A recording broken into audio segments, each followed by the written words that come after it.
Warahmatullahi wabarakatuh. Waalaikumsalam. Alhamdulillahirabbil alamin. Puji dan syukur atas kehadiran Allah Subhanahu wa taala yang telah memberikan kita nikmat kesehatan yang dapat berkumpul pada sore hari ini untuk acara pengajian rutin di PT Persada Dinamika Jaya dengan Ustadz Abdul Latifkan dengan tema pada hari ini memahami makna lillah. Kepada Ustadz Abdul Latifkan kami persilakan tempat dan dengan segala hormat. Bismillahirrahmanirrahim. Assalamualaikum warahmatullahi wabarakatuh. Waalaikumsalam. Alhamdulillahirabbil alamin. Wassalatu wassalamu ala asyrafil anbiya'i wal mursalin wa ala alihi wa sahbihi ajma'in. Qala Allah fil Qur'an, a'udzu billahi minasy syaithanir rajim. Bismillahirrahmanirrahim. Alhamdulillahi rabbil alamin. Shadaqallah wa shadaqa rasuluhu wa ba'du. Jemaah yang mulia, alhamdulillah, kawan-kawan, para sahabat dari PT Persada Dinamika Jaya yang alhamdulillah kita rutin mengadakan pengajian panjang Ramadan ini setiap hari Selasa dan juga hari Kamis selepas sholat zuhur yang dimulai jam 2:30 sore sampai selesai, tentu saja jelang sholat asar nanti. Saya perlu sampaikan kepada kita semua bahwa insya Allah kajian kita ini juga sama kita ketahui kita siarkan langsung melalui akun Facebook saya Abdul Latifkan 2, dan saya berharap bisa di-share nanti. Kemudian setelah ini biasanya kajiannya akan saya download, kemudian saya upload ke YouTube, yang sebenarnya bisa secara bersamaan. Kita seharusnya melakukan streaming dengan YouTube, tapi kita memakai teknologi yang masih sederhana ini dengan menggunakan akun Facebook saya. Kemudian bagi Anda yang bertanya, ya insya Allah bisa dilaksanakan atau disampaikan melalui kolom komentar. Jadi sebelum kita mulai online ini sebenarnya ada pertanyaan yang berlangsung via WhatsApp, tapi kemudian tadi saya minta untuk ditanya di kolom komentar karena jaringan WhatsApp-nya tadi sedang tidak baik. Saudara-saudara sekalian, Pak Hendra dan kawan-kawan, saya perlu sampaikan bahwa kemarin kita sudah mendiskusikan memahami kekuatan ikhlas. Sekarang lebih spesifik kita mencari tahu makna lillahnya. Jadi kalau sering kali kita mendengar kata-kata saya melakukan ini semua lillahi ta'ala, gitu. Jadi makna atau kekuatan lillahi ta'ala ini apa?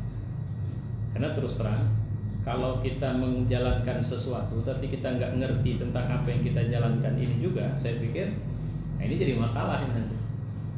Ya, seharusnya kita memahami. Kita makin plong dan profesional itu setelah, kalau bahasa manajemen, POAK-nya kita tahu, planning, organizing, executing, controlling.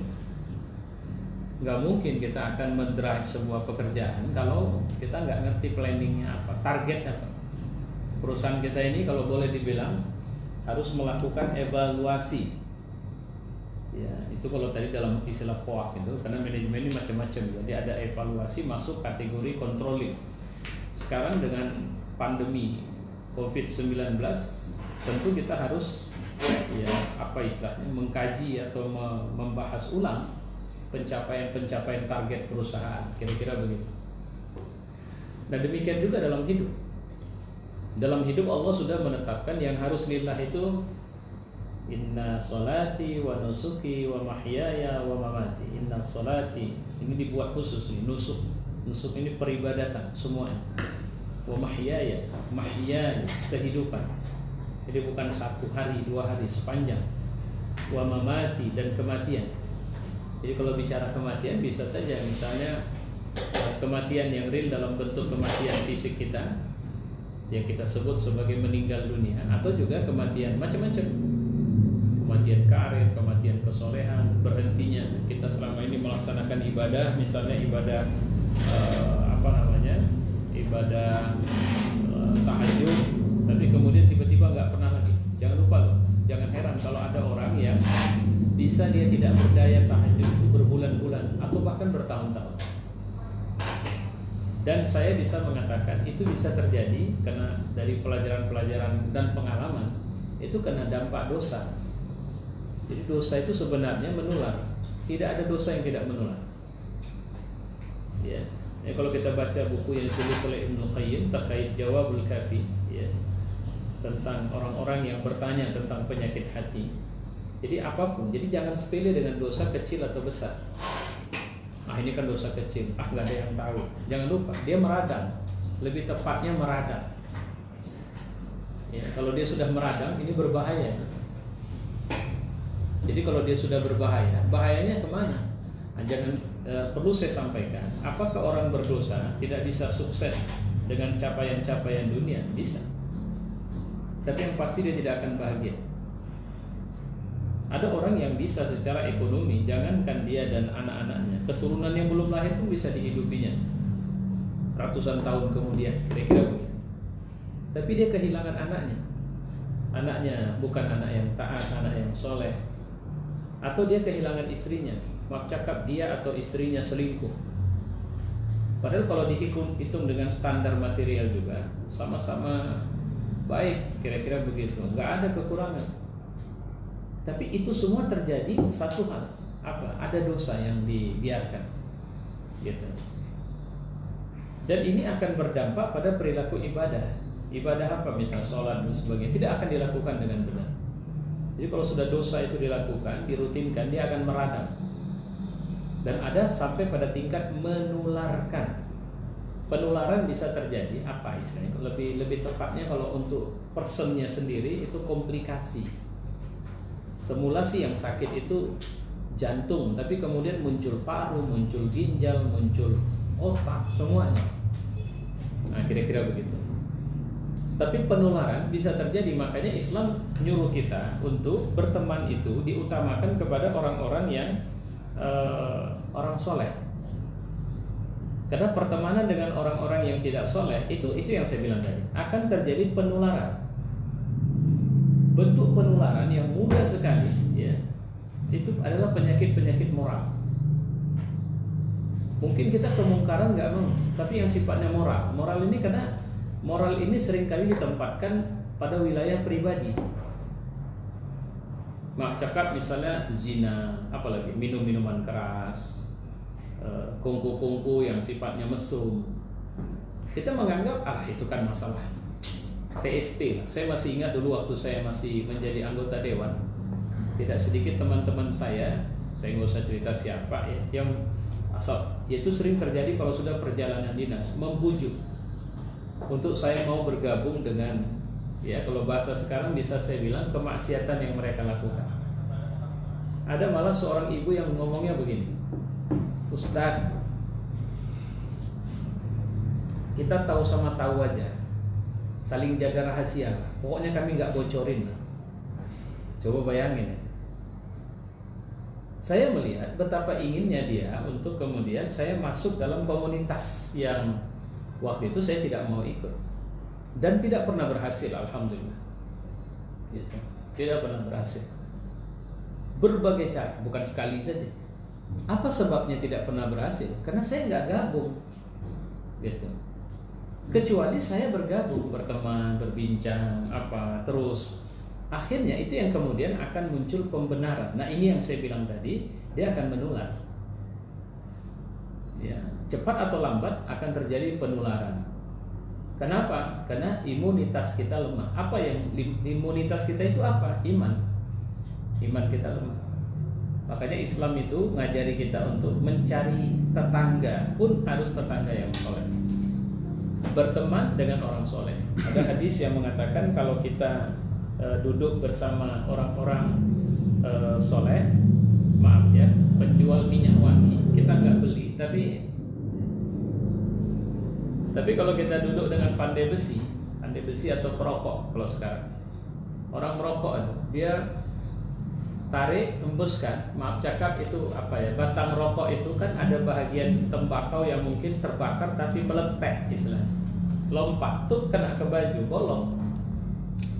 Pandai besi juga begitu. Biasanya kalau zaman sekarang udah payah nampak, tukang buat parang, tukang buat pisau. Itu kan main dipukul tuk-tuk, itu yang bahagian dari istilahnya kalau kami di kampung dulu bilang tai besinya. Lompat tuh kena, apa ya? Bau asap pun minimal kena.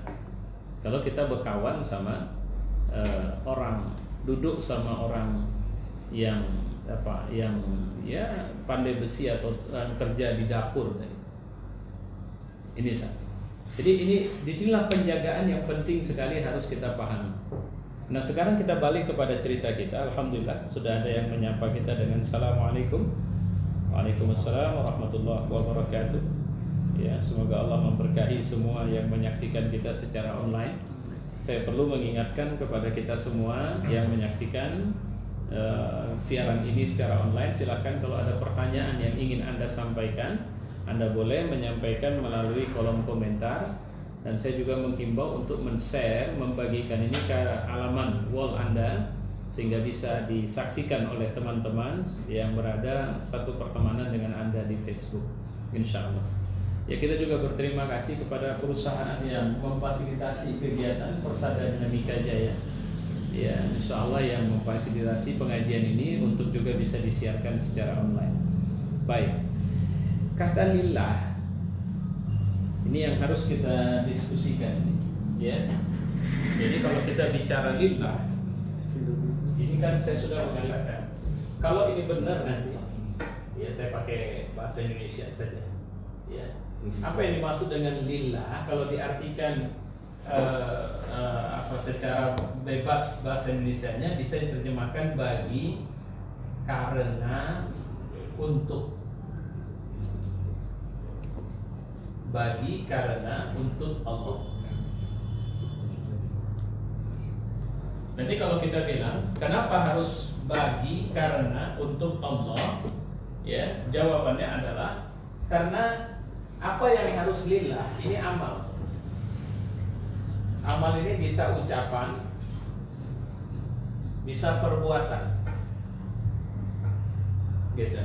Jadi kalau ditanya apa yang harus kita tanamkan spirit lillah di dalamnya, ucapan atau perbuatan. Kapan? Sepanjang hidup, ya, sepanjang hidup.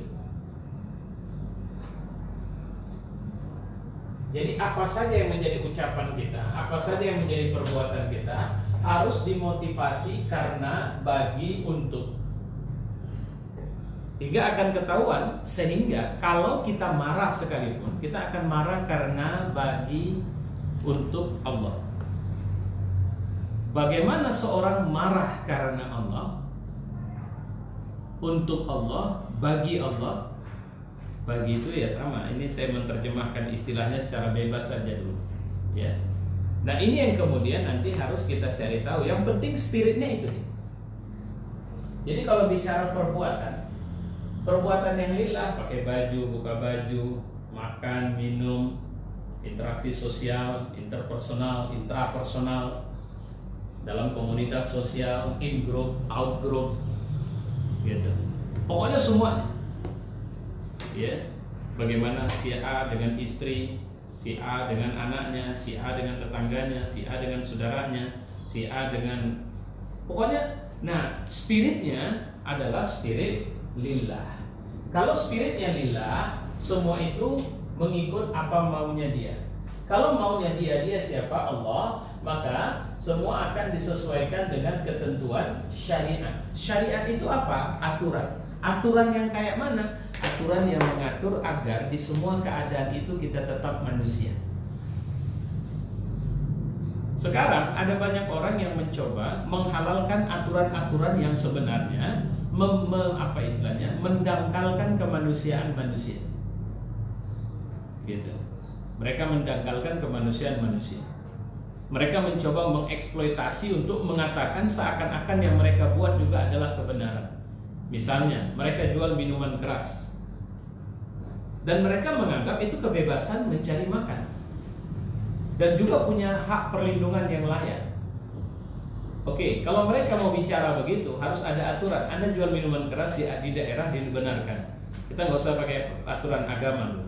Anda jual minuman keras di daerah yang dibenarkan Anda jual minuman keras atau tidak? Karena ini sedang heboh di luar. Ya, tidak terima ketika warung tuanya diminta untuk ditutup cuma dengan alasan hormati puasa, bukan karena salah atau tidak salah. Dia tidak terima langsung bawa-bawa suku, kemudian menubrukkan dengan ormas tertentu. Saya perlu bilang begini, oke baiklah, pertanyaan, Anda jualan, Anda punya izin jualan ini tidak? Karena apapun ceritanya, saya nggak goblok untuk itu. Saya tahu dimanapun di Republik ini, di kabupaten atau di kota manapun, tetap ada peraturan untuk minuman keras itu hanya boleh dijual dengan izin. Anda punya izin? Beda kalau jualan keras, Anda nggak usah pakai punya izin, Anda bisa jual beras di mana saja, kecuali tempat yang punya hak kepemilikannya Anda punya orang. Tapi kalau minuman keras, walaupun Anda jual di rumah Anda punya izin nggak? Izin itu pertama bahwa di tempat ini memang dibenarkan minuman keras dijual. Kita nggak usah pakai aturan agama, ya. Jadi nggak usah merasa hebat dengan semua itu. Ya, contoh di Medan ini istilahnya Simpang Barat. Kalau kita ini kan dekat Iskandar Muda gitu kan, ke sana ada Simpang Barat. Sana ada dulu, saya nggak tahu sekarang masih jualan nggak ya. Pas dekat Tekongan Simpang Barat itu ada satu warung, di situ dijual minuman keras banyak. Saya mencurigai, bukan mencurigai, nanti mungkin bahasa saya tidak tepat. Saya percaya kelihatannya dia dapat izin. Kalau dia dapat izin, kemudian kita labrak, kita nggak bisa. Kalau ikut aturan negara itu nggak bisa. Kira-kira begitu. Tapi kemudian, Ustadz, kami tidak peduli aturan negara kalau dia berseberangan dengan aturan Tuhan misalnya. Oke, kalau ini babnya, ini lain lagi ceritanya. Kekuatan apa untuk bisa meyakinkan bahwa aturan Tuhan sebenarnya yang harus diikuti adalah dampak sosial dengan adanya ini, minuman keras ini negatif atau positif efeknya ke masyarakat. Ini bukan persoalan. Kalau nanti kemudian ini kita benarkan, orang mau berzina di mana aja kan urusan orang dia resiko dia sendiri kok. Kalau bapak merasa tersakiti nggak peduli, ngapain tengok? Nggak usah ditengok lah. Ya, kasarnya misalnya orang sekarang kan macam-macam polanya, mau di mana aja bisa melakukan, pinggir jalan pun bisa melakukan. Terus bapak lewat, terus merasa wah ini orang nggak benar loh. Saya kan nggak ganggu bapak, kira-kira begitu kata. Maaf cakap pelacur itu juga. Saya juga nggak maksa, nggak ada saya rayu-rayu bapak supaya mau melacurkan diri sama saya, kira-kira begitu. Kan bahaya kalau kemudian nilai-nilai norma kemanusiaan itu dilabrak oleh ini. Itu sangat berbahaya jadi. Ya orang korupsi, yang penting kan saya tidak menzalimi. Yang saya korupsi juga, yang saya ambil juga memang selama ini juga jadi bancakan. Daripada dibancai orang nggak benar kan bagus saja. Karena saya kalau ngambil, saya sumbang anak yatim, saya sumbang orang-orang susah. Ketimbang yang ngambil orang nggak benar. Logika ini adalah logika bebas yang nggak bisa dibenarkan. Karena kalau kita pulang dengan semangat lillah nanti, wah udah kacau ini. Ya. Na'udzubillah min zalik, saya berzina lillahi ta'ala. Na'udzubillah. Cemana berzina lillahi ta'ala? Mabuk lillahi ta'ala? Nggak boleh gitu dong. Anda hidup di komunitas sosial. Saya mohon maaf, saya ambil contoh yang paling sederhana lagi. Persoalan nasi anjing kemarin. Ya, nasi anjing kemarin ini sebenarnya bukan masalah nama, bukan masalah zatnya halal. Ini bahannya kami buat dari ini sosis sapi, ini bahannya dari daging lembu, ini nasi, ini enggak ada bahan yang haram. Jadi kami tidak melakukan kesalahan. Anda tetap biadab, Anda tetap kurang ajar. Anda kasih makan dengan nama yang sangat tidak diterima, walau menyebut melalui bibir saja, orang muslim itu menganggap itu cakap kotor. Gitu. Jadi apa boleh misalnya kalau bahasa Zainuddin NZ dulu, ingat dulu, daging babi cap, ingat nggak dulu Zainuddin NZ almarhum, daging babi cap unta. Kira-kira kalau sudah cap unta daging babi halal? Ya. Nasi goreng cap anjing. dari sisi kehalalan secara syariat itu halal dimakan. Cuma etika, adab itu biadab. Anda kurang ajar, nah, kira-kira begitu. Ya. Kenapa? Karena ketika dia merembes ke wilayah sosial, ini akan menjadi muncul pergesekan sosial karena mengganggu. Ini banyak memang sengaja orang sekarang mancing-mancing, bukan di air keruh, di air bening, dan sengaja mengeruhkan air bening itu. Dan setelah keruh dia tuduh kalian aja yang reaktif, sumbu pendek. Ada istilah lagi kadrun, kadal gurun, istilah yang dulu dipopulerkan oleh PKI di zamannya untuk menyebut kelompok orang-orang Muslim yang taat, khususnya dari kalangan masyarakat Arab yang tinggal di Indonesia waktu itu. Jadi hati-hati dengan sebutan kadrun, ya, karena kalau kita pulang kepada rentetan sejarah yang pernah ada dari Orde Lama, ini kadrun yang mempopulerkan PKI, Partai Komunis Indonesia, orang tak bertuhan. Gitu. Kan kita nggak perlu saling menjelekkan di situ. Nah itu kira-kira begitu semangat mendasarnya ya. Jadi saya sudah berikan penjelasan. Saya ulang sekali lagi supaya paham kita. Lillah ini dalam hal apa? Amal. Amal itu apa? Ucapan, perbuatan. Ucapan itu apa? Apa saja ucapan yang keluar terkait tentang diri kita, tentang siapapun. Perbuatan apapun. Semua ini harus kita lakukan bagi, karena, dan untuk Allah. Supaya bisa sesuai dengan bagi, karena, dan untuk Allah, harus ikut aturan. Aturan siapa? Aturan Allah. Aturan siapa yang bisa memanusiakan manusia untuk tetap jadi manusia? Apakah orang Amerika akan menganggap diri dia lebih manusiawi ketimbang orang Asia misalnya? Orang Eropa menganggap diri lebih manusiawi ketimbang orang Afrika, sehingga mereka membuat formula, inilah aturan yang layak dipakai oleh seluruh umat manusia. Tidak ada satupun bisa mengklaim itu. Agama paling mungkin bisa mengklaim itu, tapi agama harus diuji sahih istilahnya di lapangan amal. Makanya kita atau siapapun tidak perlu berbangga bahwa konsep atau syariat kita itu lebih manusiawi dari yang lain, karena orang tidak butuh itu. Orang hanya butuh bukti sekarang. Kemarin sedang populer di YouTube, di YouTube, di sosmed, di Facebook, ya, kita bisa ngelihat jamaah tabligh itu kan sempat dituding yang di Nizamuddin itu terserang COVID-19 sehingga mereka dikarantina. Hasil karantinanya yang hasil penelitian awal dibilang positif itu negatif. Jadi saya memposting di wall Facebook saya bagaimana ternyata akhirnya pemerintah India itu penasaran.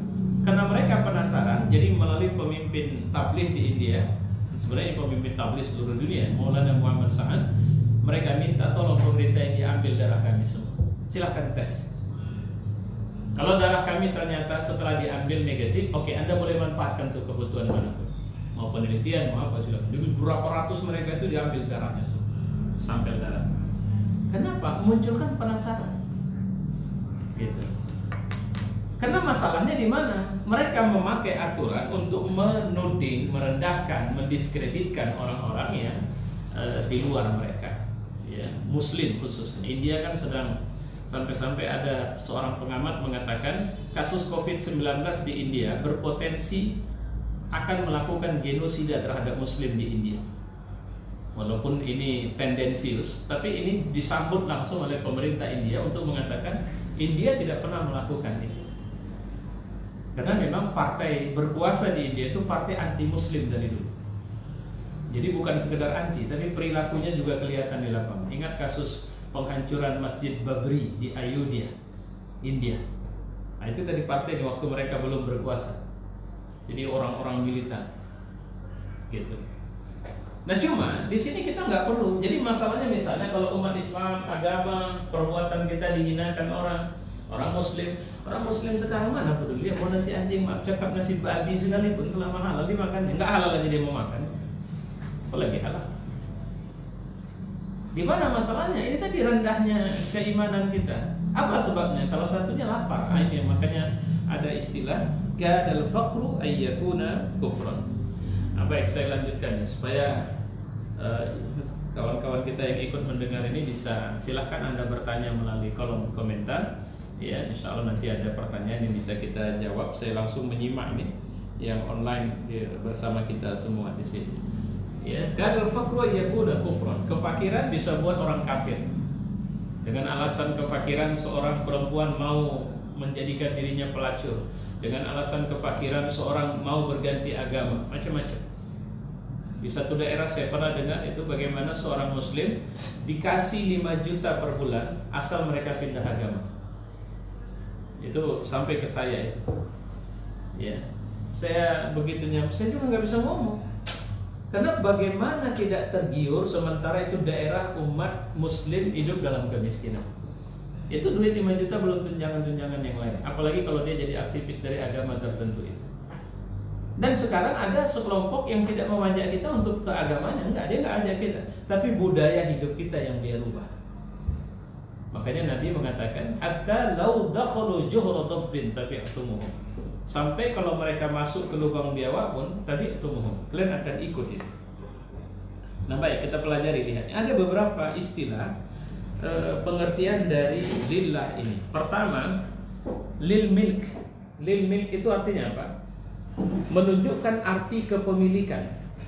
Ya, kepemilikan. Dari makna ini, lillah itu bermakna Allah telah menciptakan, memiliki, memelihara. Ya, Allah telah menciptakan, memiliki, memelihara semua makhluknya. Kenapa saya harus lillah? Karena saya milik Allah. Kira-kira begitu. Nggak bisa, saya nggak bisa nggak lillah. Saya harus lillah. Saya menjaga atau memperbaiki diri saya memakai standar yang bukan standar Allah. Saya maaf cakap, punya mobil, saya sebut merek Toyota. Toyota, yang paling ngerti mesin Toyota itu kan perusahaan Toyota. Tapi saya memperbaiki Toyota, mesin saya kepada yang bukan merek Toyota. Misalnya saya pergi kepada Isuzu, atau saya pergi kepada yang Barat punya, gitu, Cina punya. Ya, bisa, mungkin bisa, tapi tidak maksimal. Yang paling paham itu ya yang produsennya. Apalagi kalau dia sudah mengatakan bahwa perawatan dia sudah siapkan bantu, tapi kita nggak mau. Sebenarnya siapa sih yang paling bisa menghargakan kita sebagai manusia? Allah. Karena dia yang paling tahu. Sehingga dia paling tahu kalau manusia makan kayak mana, manusia berhubungan intim kayak mana, manusia buang air bagaimana. Itulah makanya aturannya dia kasih sama kita. Kira-kira begitu. Ya. Manusia kerja kayak mana? Apa motivasi kerja? Allah kasih tahu itu. Secara awam kita mengatakan bekerja itu untuk cari makan. Kalau itu aja standarnya, nggak nyambung juga. Karena ada orang yang kemampuan bekerjanya, penghasilannya lebih dari sekedar bicara makan. Bicara sekedar sandang papan, pangan, perumahan, gitu. Udah jauh lebih dari itu. Jadi kalau gitu sebenarnya bekerja ini hakikatnya ngapain? Kemarin sempat kita diskusikan singkat, bekerja itu ibadah. Ibadah itu apa? Supaya kita bisa gres loh, bisa lebih termotivasi gitu. Ya. Jadi ketika akhirnya saya memahami bekerja ini adalah saya sedang menjalankan peran Tuhan di sini. Kira-kira, mohon maaf, saya tunjuk ini.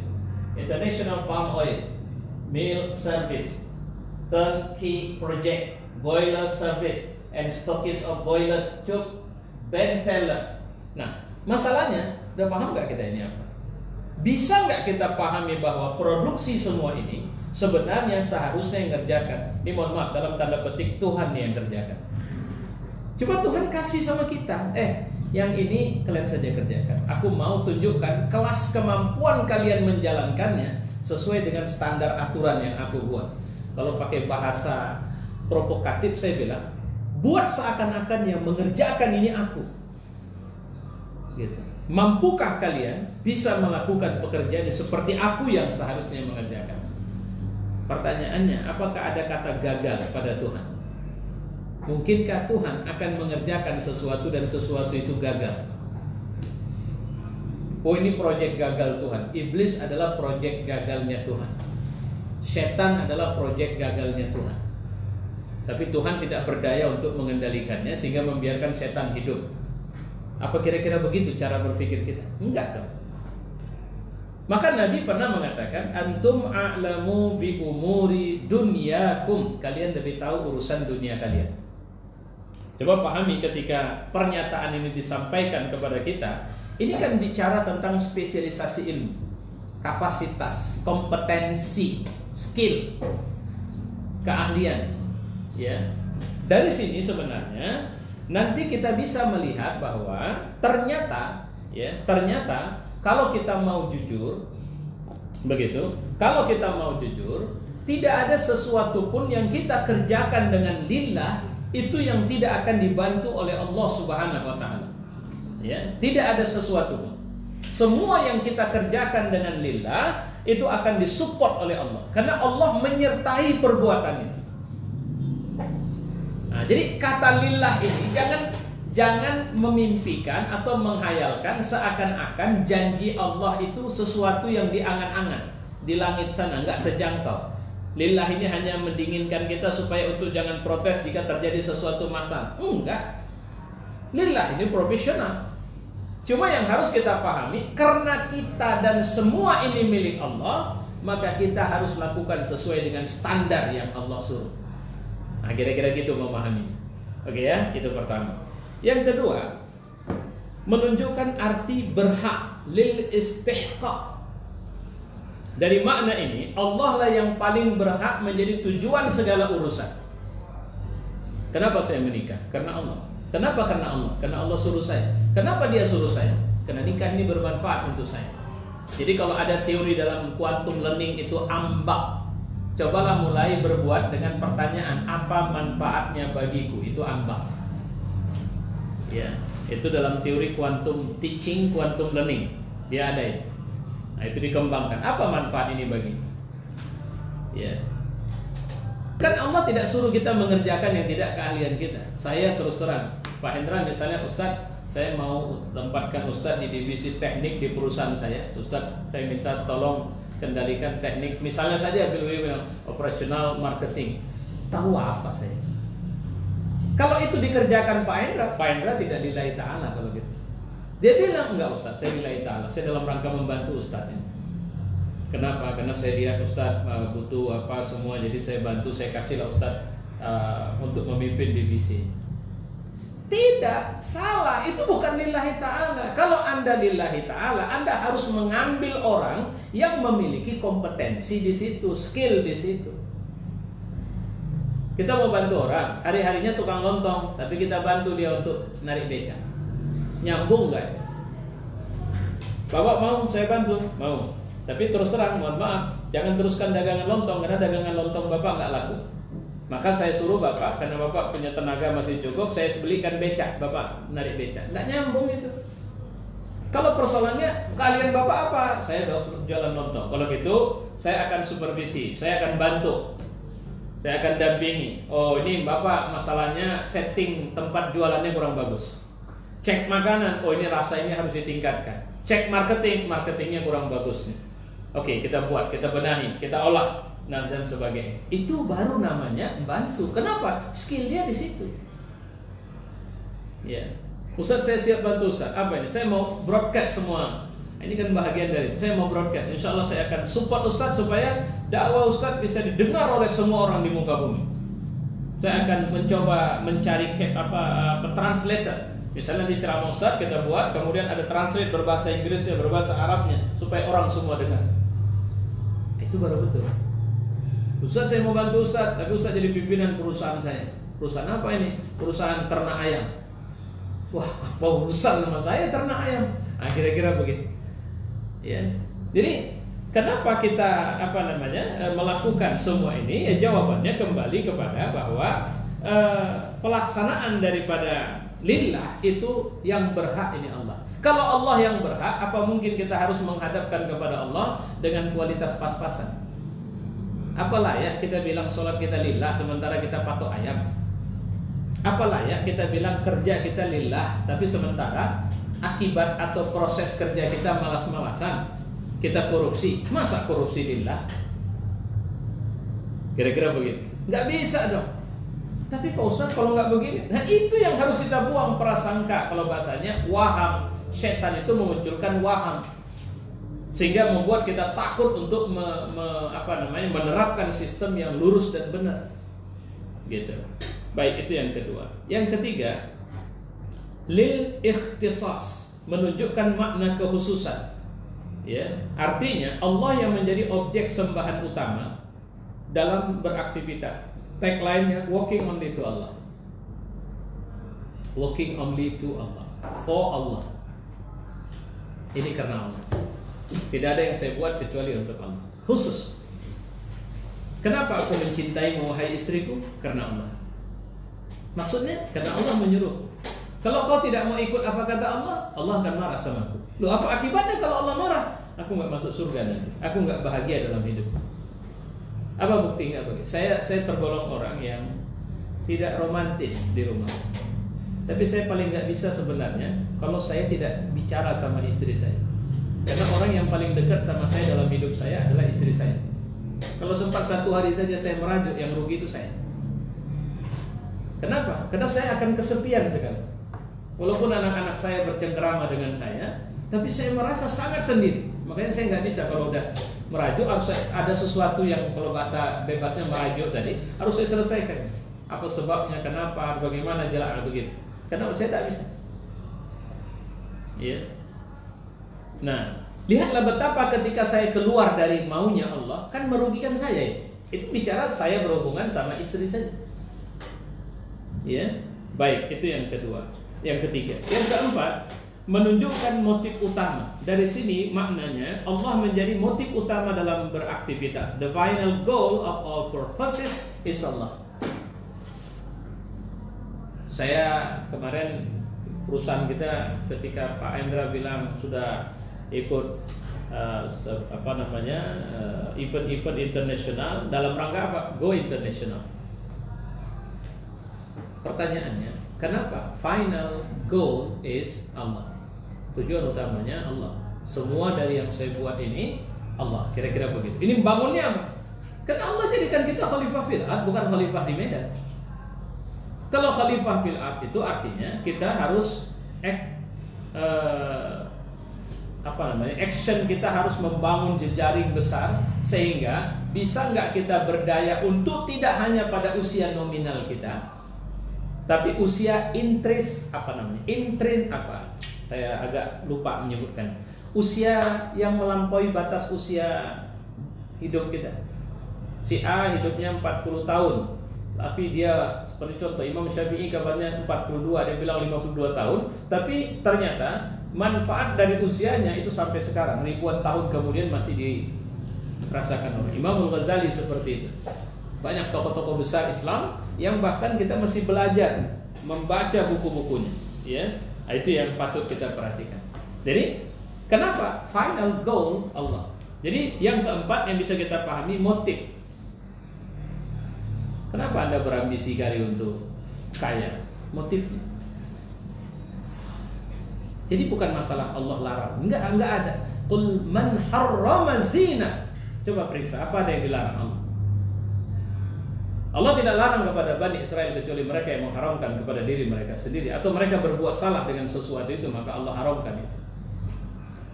Tapi kalau perhiasan, man harrama zina, siapa yang mengharamkan itu? Apalagi kita disuruh membingkai semua motif hidup kita lillah. Kalau sudah lillah, ada berapa banyak anak di rumah Bapak? Apa target rencana Bapak untuk anak-anak ini kalau mereka besar? Hanya sekedar mereka hidup nyaman, rezeki hartanya bagus, atau mereka bisa memberikan dampak sosial yang bermanfaat, dampak ekonomi, dampak politik, dampak agama ke masyarakat yang lebih bermanfaat, atau tidak? Itu harus kita perhatikan. Karena sering terjadi kita sebenarnya terjebak untuk kemudian tidak bisa. Oh, sama saya sudah cukup, yang penting anak saya sekolahnya bagus. Loh, siapa yang mengatakan ada sekolah yang pasti menjamin seorang anak bisa jadi anak soleh? Sama anak-anak saya sering saya mengatakan, sebenarnya jika kau mau sesuatu, bukan sekolahmu yang membentukmu. Kemauan itu akan mengarahkanmu, dan kemauan itu harus dicune-inkan dengan semangat lillah itu tadi. Oke. Kemudian yang terakhir, menunjukkan arti ekspresi kekaguman. Ada orang kadang-kadang dia mengikut orang lain, ya, mengikut orang lain bukan karena dia tahu itu baik, tapi dia terpesona dengan orang itu. Saya dulu suka kalau istilahnya pakai shawl, itu yang selendang ustadz itu. Sering saya suka membuat shawl saya itu melingkar di leher saya. Gitu. Saya jujur mengatakan ada satu orang yang memotivasi saya karena saya ngefans sama orang itu almarhum Allahyarham Muhammad Nasir, tokoh dakwah, menjadi ketua dewan dakwah di zamannya, pernah aktif di Partai Masyumi di zaman sebagai perdana menteri Indonesia juga pernah. Orang yang sederhana, penampilannya sederhana, dan itu salnya ditaruh di melingkar. Dan kalau ada yang pernah memperhatikan saya dulu, kalau saya pakai sal selalu begitu, saya lingkarkan di leher saya. Siapa panutan saya? Ya, ingat Pak Nasir. Hamka juga. Hamka kalau pakai sal juga seperti itu. Ya. Apa karena itu baik? Apakah itu karena itu? Enggak, saya cuma kagum aja. Nah, ini. Kenapa saya lillah? Karena saya kagum sama Allah. Jadi saya ngefans sama Allah. Maka apa yang dimintanya saya kerjakan. Apa yang disukainya saya buat. Kita kalau sudah ngefans sama orang kan begitu. Pernik tentang dia akan kita koleksi. Ya. Tapi kalau nggak ada ngefans saya, nggak ada baiknya semua. Saya melihat inilah sebenarnya kondisi atau 5 makna yang bisa kita lihat dari makna lillah, insya Allah. Ini alhamdulillah lebih banyak yang menyimak ini ya, bertanya tidak ada.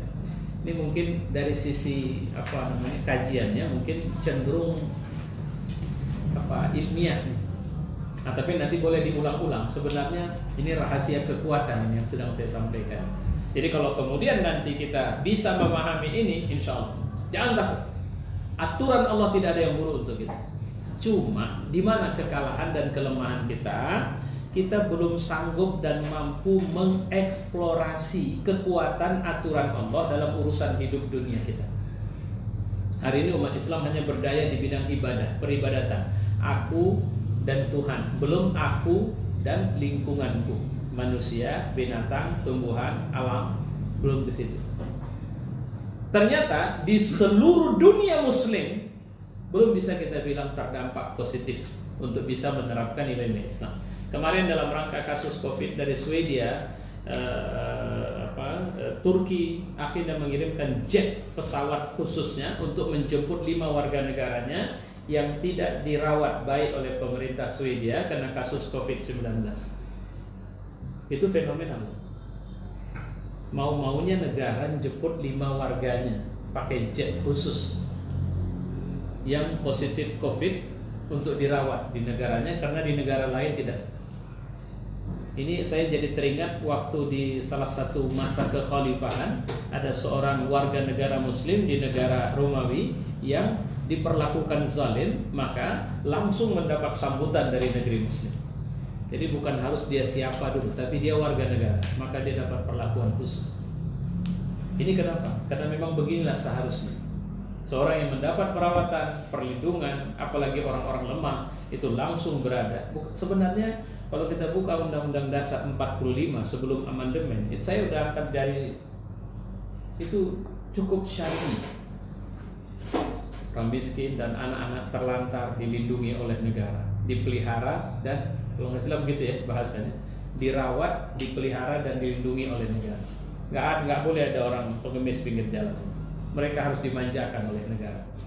Memanjakannya bukan dengan kasih makan, hidup bukan, tapi kalau dia punya kemampuan, di-upgrade kemampuannya sampai dia keluar dari masalah kemiskinan. Harusnya begitu. Aturannya sudah syariat, tapi pelaksanaannya siapa yang bisa menjalankan syariat? Hanya orang-orang yang beriman, yang percaya itu. Kalau bicara sungai, coba kita pergi. Saya sih belum. Saya kalau keluar negeri paling tahu saya Singapura, itu batas bandara saja. Kemudian ke beberapa negara Arab, itu pun karena juga faktor transit aja. Kemudian yang paling banyak Mekah, Madinah, Jeddah. Tapi kita yang sudah pernah pergi ke Cina, Korea, Jepang, Hong Kong, kemudian apalagi ke Eropa, Amerika, kita akan tahu bagaimana mereka mengelola alam, memperlakukan alam. bagaimana sungai mereka itu betul-betul terjaga sesuai dengan maunya Allah. Karena Allah suruh bagaimana ngatur sungai.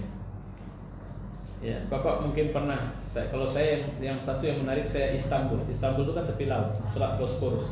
Selat dengan perumahan penduduk itu samping. Walaupun ada yang di pinggir itu langsung bangunan-bangunan tinggi, tapi diatur sedemikian rupa sehingga indah jadi.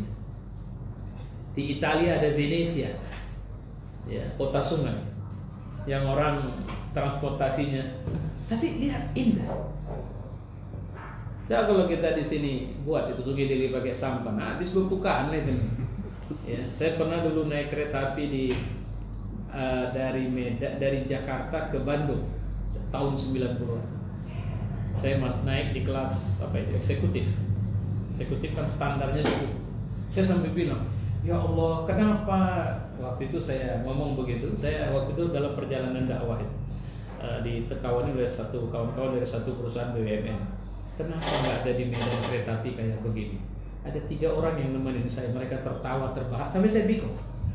Saya ngomongnya cuma gitu, kenapa nggak ada di Medan kereta api kayak begini? Zaman tahun 90-an. Mereka tertawa. Setelah lama tertawa, saya tanya, kenapa bapak tertawa? Kalau di Medan ada kayak gini, Ustaz, hancur lah ini. Oh, rupanya itu. Kenapa? Jadi jawabannya sederhana saja.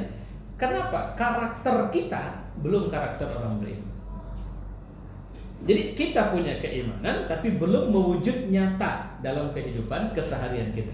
Sementara di luar sana banyak orang yang tidak beriman kepada Allah, tapi dalam mengurus hidup mereka sangat mampu menerapkan aturan-aturan yang kita sebut dengan istilah syariat. Nah, saya pikir ini, wallahu a'lam bishawab, mudah-mudahan Allah memberi kebaikan. Ada yang bertanya dari kita? Karena online saya belum lihat ada pertanyaan masuk ya. Ada yang bertanya?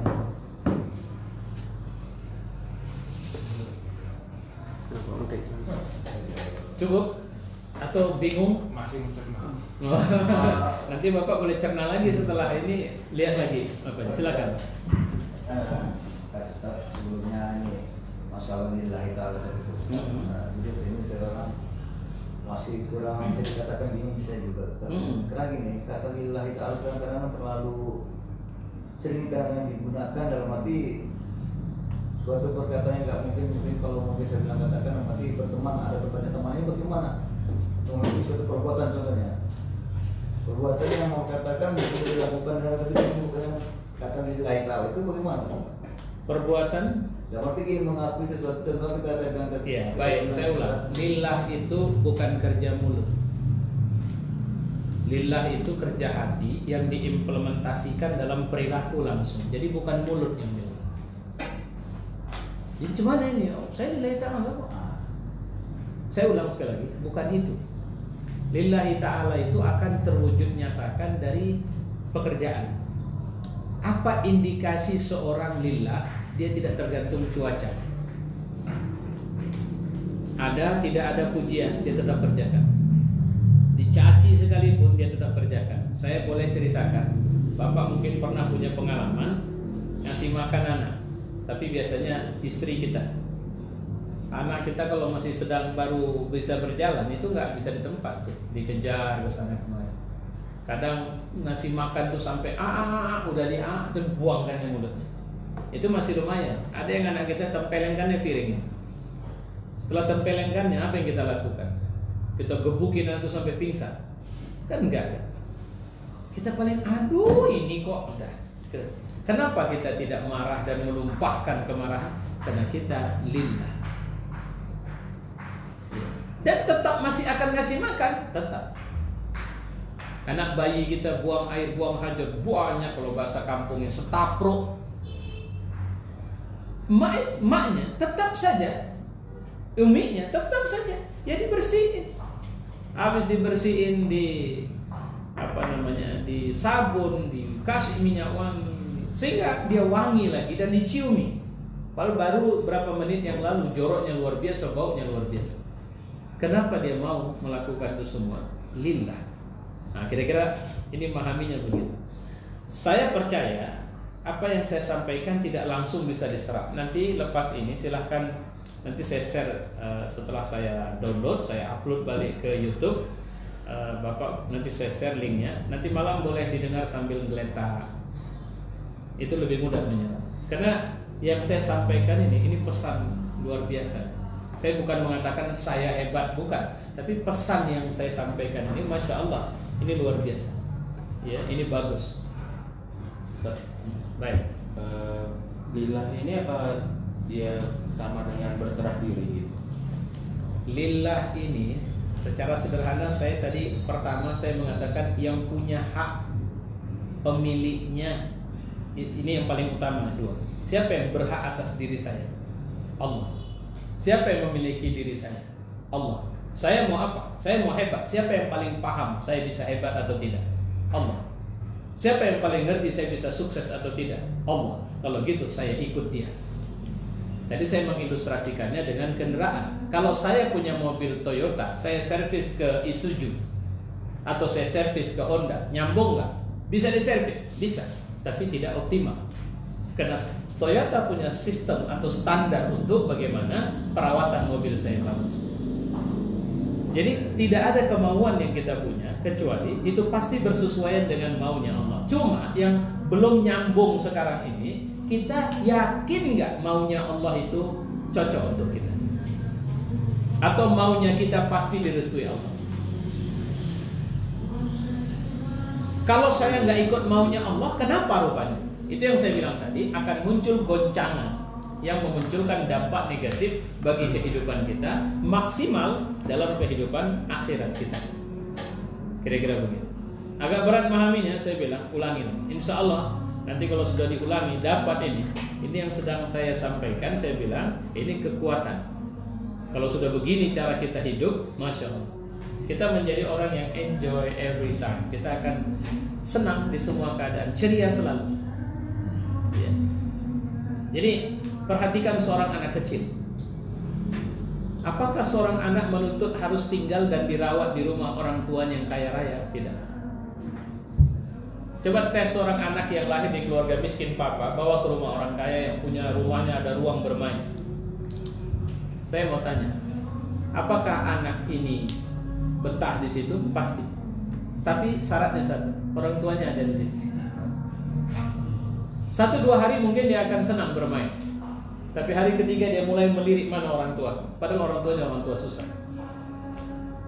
Pernah kita mungkin era sosmed ini melihat bagaimana 2-3 anak bercanda dengan orang tuanya di pinggir jalan, sementara mereka gelandangan, tidak punya rumah. Tapi perhatikan wajah tulus dan wajah ceria mereka. Karena keceriaan, kalau gitu kita bisa bilang keceriaan tidak tergantung pada kekayaan. Jadi apa kuncinya? Lillah. Jadi kalau seorang lillah, lihat Indonesia punya banyak contoh. Peng, pernah dengar nama ini? Apa yang menimpa dia sebagai ujian hidup? Gak bisa jalan. Tapi pernahkah kita melihat dia mengeluh? Tidak. Pada posisi dia tidak berdaya, dia masih melakukan aktivitas yang bermanfaat. Dan tidak ada kelihatan seakan-akan dia orang sakit, tidak ada. Ya, tadi saya dapat video anak buta yang hafal Quran dan tahu ayat mana saya dibaca, dia tahu surat mana itu. Ya, itu logikanya agak repot tuh memahami. Ada anak yang kita baca ayat mana saja, dia langsung bilang surat ini, surat ini, surat ini. Dia tahu itu. Ya, daya hafalnya tinggi. Apakah menghafal Quran terhalangi kalau mata buta? Ternyata tidak. Jadi bagaimana meng-create kekuatan itu bisa muncul? Jawabannya itu tadi, lillah. Nah, yang kita pelajari ini bukan teori apa namanya, ilmu terapan. Ini ilmu prinsip substansial normatif yang memang agak susah untuk, apalagi lagi puasa gini. Masih jauh buka, memahaminya agak payah. Baik, saya kira baik, ini ada pertanyaan terakhir sebelum saya tutup ini ya. Apakah kalau kita mengamalkan baca surah tertentu untuk mendapatkan fadilahnya di dunia itu masih dikatakan lillah? Jawabannya, selama itu dianjurkan oleh agama, karena anjuran agama itu bahagian dari cara kita lillah. Ada orang beramal, dia ingin masuk dalam surga, apakah itu lillah? Itu lillah, karena yang menjanjikan surga Allah. Dia beramal atau menghindari satu amal buruk karena dia takut masuk neraka, itu lillah. Kenapa? Karena itu dilakukannya, yang menakuti kita dengan neraka itu adalah Allah. Kira-kira begitu.